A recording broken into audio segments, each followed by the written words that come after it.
우리가 스바냐 배경을 아는 게 중요합니다. 1절만 읽고 14절로 넘어오겠습니다. 1절에 보면 아몬의 아들 유다왕 요시야의 시대에 스바냐에게 임한 여호와의 말씀이라.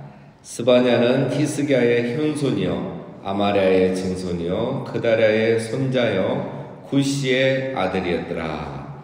자, 스바냐가 누구인지 나오죠. 유다 히스기야의 현손, 히스기야의 4대손이란 말이죠. 히스기야는 유다의 13대 왕입니다. 그럼 활동은 언제 했느냐? 언제부터 이렇게 하나님의 말씀을 받고 이 선지자 역할을 했느냐? 유다의 요시야 시대에 스바냐에게 임한 여호와의 말씀이라 그랬죠. 요시야 왕은 16대 왕입니다. 13대 왕 히스기야의 현손이고 16대 왕 요시야 시대에 활동을 했어요. 요시야는 주전 640년에서 이제 609년 한 31년, 2년을 통치했는데 그 중에서 스바냐가 활동했던 시기는 621년 이전으로 봅니다. 그러니까 요시야 왕이 종교 개혁을 했거든요. 그래서 그 전에 스바냐가 먼저 이 선지자 활동을 하고 스바냐의 영향을 받고 요시야가 이런 종교 개혁을 하지 않았나 그렇게 보고 있습니다. 이 시기는 어떤 시기냐면 여러분 그 역사적인 이제 상황이 중요하죠. 어떻게 요시야가 이런 종교 개혁을 할 수 있었느냐 하면 그때 국제 정세가 또 유리했습니다. 원래 그 당시는 이제 아수르가 이제 그 강대국이었는데 신흥 세력인 신바벨론, 바벨론 제국이 이제 부상하고 있었어요. 그러면서 아수르는 이제 힘이 없어졌죠. 이 아수르는 이제 바로 그 이스라엘하고 유다하고 붙어 있기 때문에 영향을 많이 받았죠. 아수르의 영향을 많이 받았죠. 근데 그 아수르의 힘이 약해지는 틈을 타서 이제 이 좀 영향을 덜 받기 때문에 종교 개혁을 많이 할 수 있었습니다. 그래서 이 요시야 왕이 아주 선한 왕 중에 한 명이죠. 아세라 바알 제단과 아세라 신상들을 제거하고 태양상 그걸 다 없애고 우상을 없애고 또 우상 숭배했던 이 제사장들을 그 뼈를 그 제단 위에서 불사를 정도로 과감하게 종교 개혁을 했던 사람이 바로 요시야 왕입니다. 그래서 요시야 왕에 대한 평가는 다윗의 길을 행한 왕, 여호와의 얼굴을 구한 왕. 그래서 선한 왕으로 이렇게 분류가 됩니다. 자, 왜 이 요시야를 이렇게 설명하냐면 이런 요시야에게 영향을 줬던 사람이 오늘 스바냐다 이렇게 생각을 하시면 되겠습니다. 그래서 이 오늘 말씀을 보면 다 어두워요. 심판에 대한 말씀입니다. 스바냐는 이제 그렇게 했기 때문에 요시야가 그 말씀을 듣고 이제 이렇게 종교개혁을 하지 않았나 그렇게 보고 있습니다. 자, 14절 보겠습니다. 여호와의 큰 날이 가깝도다 가깝고도 빠르도다. 여호와의 날의 소리로 다 용사가 거기서 심히 슬피 우는도다. 자, 여호와의 큰 날이란 말이 이런 선지서에 보면 자주 나오죠. 이것은 대부분 심판의 날을 말합니다. 심판의 날. 심판의 날이 왜 큰 날이냐? 이 크단 말은 정말 큰 게 아니라 어떤 큰 변화의 날, 중요한 날이라는 거죠. 여호와의 큰 날이 언제일까? 가장 쉽게 생각할 수 있는 것은 지금이 한 주전 620년 이전이라고 보면 이제 한 40년 뒤에 남유다가 멸망하죠. 주전 586년에 멸망하기 때문에 이제 그 날을 말하지 않나 이렇게 생각합니다. 즉 바벨론으로부터 공격받고 이제 멸망하는 날 말하죠. 자, 이 날이 가깝도다 가깝고도 빠르도다. 자, 시간적으로는 가깝다. 그 다음에 속도는 빠르다. 빨리 다가오고 있다. 즉 이 말은 심판의 날이 임박했다 이런 뜻입니다. 그 심판의 날이 어떤 날이냐? 여호와의 날의 소리로 다 용사가 거기서 심히 슬피 우는도다. 심판의 날, 이 날은 너무 잔인하고 무섭고 두려워서 용사들도 슬퍼 우는 날이 될 것이다 라는 겁니다. 청각적으로 표현하죠. 그러니까 시간적, 그 다음에 이렇게 속도, 또 청각 이런 식으로 표현을 하는 겁니다. 자, 15절 그날은 분노의 날이요 환난과 고통의 날이요 황폐와 패망의 날이요 캄캄하고 어두운 날이요 구름과 흑암의 날이요 나팔을 불어 경고하며 견고한 성읍들을 치며 높은 망대를 치는 날이로다.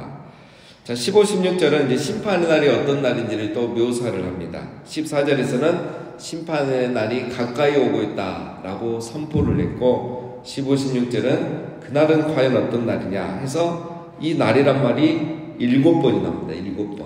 그러면서 이제 7번 항상 히브리인들에게는 완전수죠. 그래서 그 날을 강조하는 겁니다. 첫 번째는 분노의 날이다. 이렇게 언어를 그대로 보면은 우리말은 그날은 분노의 날이요 이렇게 돼 있죠. 히브리어는 분노의 날이 그날이다 해서 분노를 강조하죠. 하나님께서 모든 이 분을 쏟아내시는 심판의 날이다. 그리고 환난과 고통의 날이다. 히브리어에서는 언어 유입니다. 이 단어가 비슷해요. 그래서 언어 유이고, 자, 세 번째는 황폐와 패망의 날이다. 이것도 언어 유입니다. 쇼와 메쇼와 이래가지고 심판의 날, 이걸 언어 유의로 강조하고 있고요. 즉 심판받는 순간 완전히 망했구나, 우리는 패망이 가구나, 이런 생각이 들 정도로 그 심판의 날이 무섭다라는 거죠. 그리고 캄캄하고 어두운 날, 자 이건 두 단어다 어두움을 가리키는 겁니다. 그날이 이제 무서운 날인 거죠. 5절, 다섯 번째 구름과 흑암의 날. 자, 구름과 흑암의 날. 보통 이제 구름을 말할 때는 하나님의 임재를 말할 때 이 구름이 나오잖아요. 하나님이 그날은 임재하신 날이거든요. 그러나 하나님의 임재가 긍정적인 의미의 임재가 아니고 심판하기 위해서 하나님이 임재하시는 날인 거죠. 그렇게 강조하는 겁니다. 나팔을 불어 경고하며, 자, 나팔은 그 하나님이 시내산에 등장할 때, 임재할 때, 또 백성들이 성회로 모일 때, 외부의 적이 공격할 때, 이런 때 부는 게 나팔이죠. 이날은 이제 외부의 적이 공격하고 하나님이 심판하기 위해서 임재한다, 그런 날이다 라는 겁니다. 견고한 성읍과 높은 망대, 적으로부터 자신을 방어하는 것이 이게 망대죠. 성읍이고. 자, 그런데 지금은 그 적이 누굽니까? 바벨론이 공격해 오지만 실질적으로는 하나님이죠. 하나님이 이스라엘을 공격하는 거죠. 바벨론을 통해서 심판하기 위해서. 그렇기 때문에 그때는 이 성읍이나 망대, 자기를 지켜주는 이 망대가 소용이 없는 날이에요. 하나님이 그 망대도 치겠다는 거죠. 자, 15, 16절은 하나님께서 이 날을 심판하시겠고, 이 심판의 날은 이렇게 무섭고 두려운 날이다 라는 말입니다. 17절, 내가 사람들에게 고난을 내려 맹인같이 행하게 하리니 이는 그들이 나 여호와께 범죄했습니다. 또 그들의 피는 쏟아져서 티끌같이 되며 그들의 살은 분토같이 되지라. 자, 여기서 17절에 내가, 이거는 하나님을 말합니다. 하나님이 자기 자신 1인칭으로 말하는 거죠. 내가 사람들에게 고난을 내려 맹인처럼 되게 하겠다. 고난을 내린다. 고난을 내린다는 건 말이 안 되죠. 고난은 당하는 거죠. 내리는 게 아니죠. 자, 이 말은 괴롭게 하겠다 이 말이에요. 내가 너희를 괴롭게 하고 너희들을 고통스럽게 하겠다. 그게 고난이잖아요. 그렇죠? 그래서 맹인처럼 만들겠다. 맹인이 얼마나 힘들고 고통스럽니까? 너희들을 그런 점으로 그렇게 고통스럽게 만들어주겠다라는 거죠. 왜 그렇죠? 왜 하나님이 이렇게 한다고 하시죠? 이는 그들이 나 여호와께 범죄하였습니다. 이스라엘 백성들이 범죄했기 때문이죠. 요시야 왕 개혁 이전에 그들의 모습이 이랬다는 겁니다. 그래서 하나님께서 심판을 결단하시는 거죠. 18절, 그들의 은과 금이 여호와의 분노의 날에 능히 그들을 건지지 못할 것이며 이 온 땅이 여호와의 질투의 불에 삼켜지리니 이는 여호와가 이 땅 모든 주민을 멸절하되 놀랍게 멸절할 것임이라. 하나님이 심판한 날에는 은과 금이 소용이 없다는 거죠. 은과 금이 도움이 되지 않는다. 너희를 구원해 주지 않는다는 거죠. 왜? 여호와의 질투의 불이 온 땅을 삼킬 것이기 때문에. 자, 여기서 그런데 심판의 불이라고 하지 않고 여기서는 또 질투의 불이라고 하죠. 아주 더 다가오는 말씀이죠. 질투는 여러분 무엇입니까? 사랑의 반대가 질투죠. 사랑하니까 질투하지, 사랑하지 않으면 질투하지 않습니다. 하나님은 이스라엘을 너무 사랑하는데 이스라엘을 하나님이 사랑하지 않는 거예요. 우상을 사랑하고 자기를 사랑하고. 하나님이 그런 제 우상에 대해서 분노하신 거죠. 질투하신 거죠. 그래서 이 심판은 질투의 심판이 되는 겁니다. 사랑해서 심판하시는 거죠. 그래서 유다가 완전히 멸망하는 건 아니고 또 70년 뒤에 다시 돌아오게 해 주시는 겁니다. 자, 2장 1절. 수치를 모르는 백성아 모일지어다 모일지어다. 명령이 시행되어 날이 겨같이 지나가기 전 여호와의 진노가 너희에게 내리기 전 여호와의 분노의 날이 너희에게 이르기 전에 그리할지어다. 자, 여기서는 이제 회복의 메시지를 주는 거죠. 수치를 모르는 백성. 번역은 이렇게 듣는데 그대로 번역하면 열정이 없는 백성이라는 뜻입니다. 열정이 없는 백성. 심판의 날이 가까이 왔는데 관심도 없고 심판의 의미가 뭔지도 모르고 지금이 얼마나 중요한 데인지도 모르는 이 사람을 놓고 수치를 모르는 백성, 열정이 없는 백성을 말하는 거예요. 도무지 관심이 없는 사람 있죠. 하나님 그 종교적인 행위는 다 하는데 뭐 관심이 없어요. 죄에 대해서도 심판에 대해서도 종말에 대해서도 관심이 없는 거예요. 그들을 향해서 지금 뭐라 하죠? 모일지어다 모일지어다. 여기서 이거는 어떤 종교적인 행위를 말하는 겁니다. 지금이라도 모이라는 거예요. 성회로 모이라는 거예요. 모여서 너희가 회개하고 말씀을 듣고 회개하고 악과 죄에서 떠나라는 겁니다. 왜 모일지다 모일지다 이렇게 두 번이나 강조해서 다급한 것처럼 말합니까? 2절에 하나님의 명령이 시행되는 날이 오기 전에 해야 된다는 거죠. 심판의 날이 시작되기 전에, 그날이 오면 모든 것이 겨와 같이 날아가 버리고 다 사라져 버리고 소용이 없어지니까 심판의 날이 오기 전에, 멸망하기 전에 너희들이 모여서 말씀 듣고 회개하고 돌이키라는 겁니다. 영적 감각이 없는 사람, 심판에 대해서 관심이 없는 사람, 그죠? 장기 먹고 사는 거 외에는 관심이 없는 사람, 어떻게 하라고 합니까? 모여야 된다는 거예요. 그래서 여러분, 모이는 게 중요합니다. 모여야 말씀을 듣고 깨닫고 기도하고 예배하고 그러다가 성령의 충만함을 받게 되는 겁니다.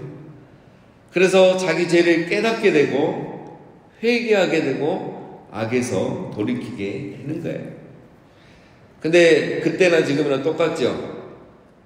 수치를 모르는 백성, 열정이 없는 백성들은 모이지를 않는 거예요. 관심이 없는 거예요. 그러니까 죄를 깨닫지 못하고 시대를 분별하지 못하고 관심이 없는 거예요. 심판의 날이 지금 가깝게 다가오고 있는데 전혀 모르는 거예요. 그래서 변화가 없는 거지. 믿음은 들음에서 나고 들음은 그리스도의 말씀으로 말미암는다. 우리 말씀을 들어야 돼요. 그래야 자기 죄를 깨닫게 되고 사람이 변화가 되는 겁니다. 근데 듣지 않으니까, 모이지 않으니까 듣지 않고, 듣지 않으니까 깨달음이 없고 믿음이 안 생기고, 그래서 회개가 없고 변화가 없고 돌이킬 기회가 없는 거죠. 그래서 또 악순환이 되는 겁니다. 그래서 있는 자는 더 갖게 되고 없는 자는 더 빼앗기게 된다는 게 이 영적인 원리에도 똑같이 적용이 되는 거죠. 자, 그래서 첫 번째 주는 메시지는 뭡니까? 모일지어다. 모여서 말씀을 듣고 회개하고 돌이키라. 자, 마지막 두 번째 메시지는 3절입니다. 여호와의 규례를 지키는 세상의 모든 겸손한 자들아, 너희는 여호와를 찾으며 공의와 겸손을 구하라. 너희가 혹시 여호와의 분노의 날에 숨김을 얻으리라. 두 번째는 뭐죠? 여호와의 규례를 지키는, 즉 규례를 지키라는 겁니다. 겸손한 사람, 여호와를 찾고 공의와 겸손을 구한다는 거죠.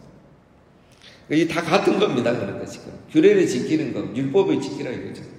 율법을 지키는 것이 곧 여호와를 찾는 것이고, 제대로 지키고 제대로 찾으면 공의를 행하게 되겠고 그 사람이 겸손히 살게 되는 거죠.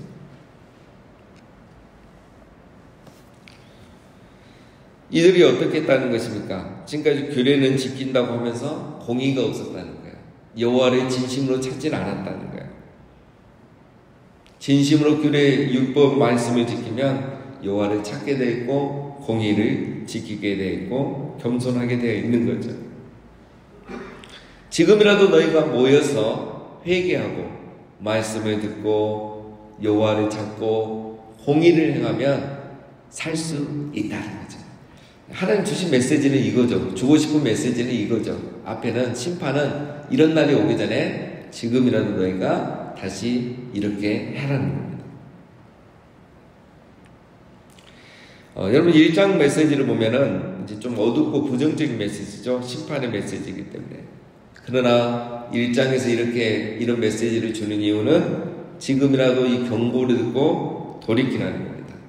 스바냐에 있는 말씀은 그리고 대부분의 선지서들의 말씀이 다 그렇습니다. 최종 선고가 아니라 경고입니다. 경고.